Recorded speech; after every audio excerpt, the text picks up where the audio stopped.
Bonjour la team, bienvenue au tuto de la biologie. On va commencer par le chapitre 1, notion de base. Alors, la cellule eucaryote. On va voir c'est quoi la cellule eucaryote. Alors, il faut savoir que la cellule est considérée comme la plus petite entité vivante car elle est capable d'assurer toutes les fonctions caractéristiques d'un organisme vivant.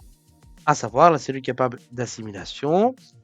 Donc, elle peut assimiler les nutriments, protéines, acides aminés, glucides, lipides. La cellule est capable de sécrétion, donc elle peut synthétiser ses propres constituants, donc ça veut dire qu'elle peut fabriquer elle-même ses protéines, glucides et lipides. La cellule est capable d'excrétion, donc elle peut excréter les déchets métaboliques, urée, CO2, H2O. Elle est capable également de respiration, on appelle ça la respiration cellulaire. C'est la dégradation des molécules organiques en vue de fabriquer de l'énergie chimique. La cellule est capable de communication, la cellule s'échange des informations en vue de coordonner leur action, et la cellule est capable de croître et de se reproduire. On appelle ça la division cellulaire, il y en a deux, la mitose et la méiose. Nous allons voir plus loin c'est quoi la méiose et la mitose. Alors, il faut savoir qu'il y a ce qu'on appelle les pluricellulaires, donc c'est les cellules, les êtres vivants qui ont plusieurs cellules, comme les êtres humains, les animaux, etc. Et on a aussi les êtres qui ont une seule cellule. On appelle ça l'unicellulaire, c'est donc les bactéries, la levure, qui sont la bactérie de la levure qui est quand même la plus représentative, sinon vous avez les autres bactéries, etc. Alors, nous allons passer donc ici, on va voir maintenant la différence entre unicellulaire et pluricellulaire. Alors, c'est très simple. L'unicellulaire, ce sont des organismes composés d'une seule cellule assurant toutes les fonctions vitales.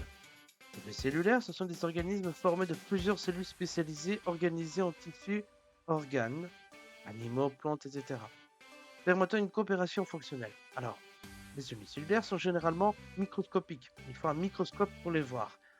Tandis que les pluricellulaires peuvent être macroscopiques. Ils se voient à l'œil nu. Oui, forcément, parce que avec les tissus, ça peut être visible.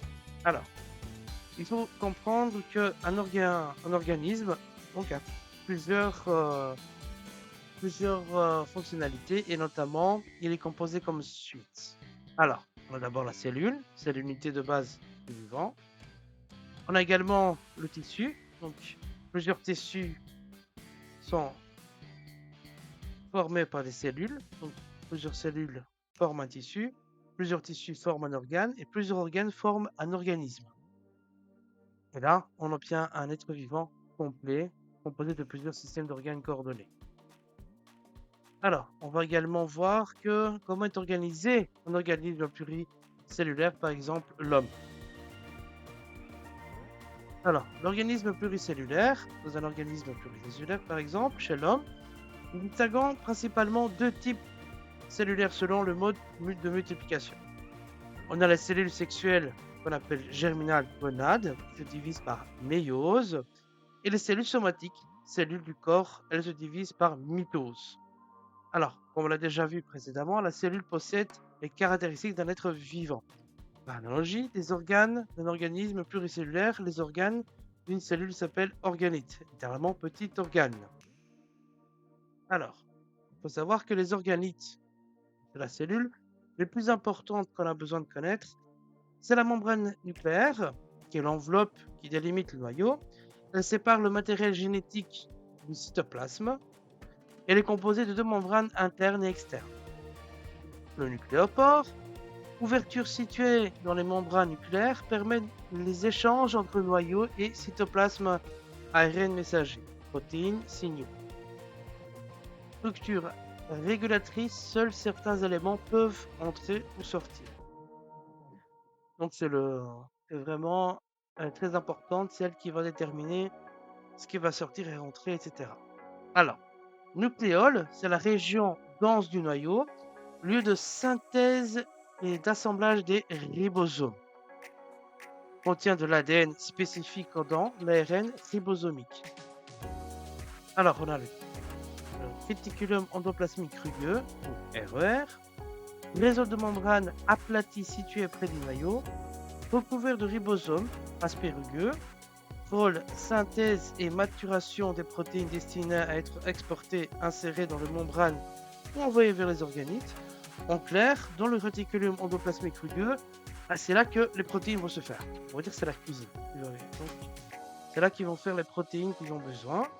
Alors, chromatine, c'est formé de chromatine peu condensée, région active de l'ADN, permet la transcription et l'expression des gènes. Aspect plus clair et dispersé dans le noyau. Alors, on a également l'hétérochromatine, forme de chromatine très condensée, ADN inactif ou très faiblement exprimé. Apparence sombre, regroupée en amas compacts. Alors, voilà. C'est tout pour la cellule. Suite au prochain tuto, nous allons voir ce qui est également le cycle cellulaire. Merci pour votre attention. À bientôt. Au revoir.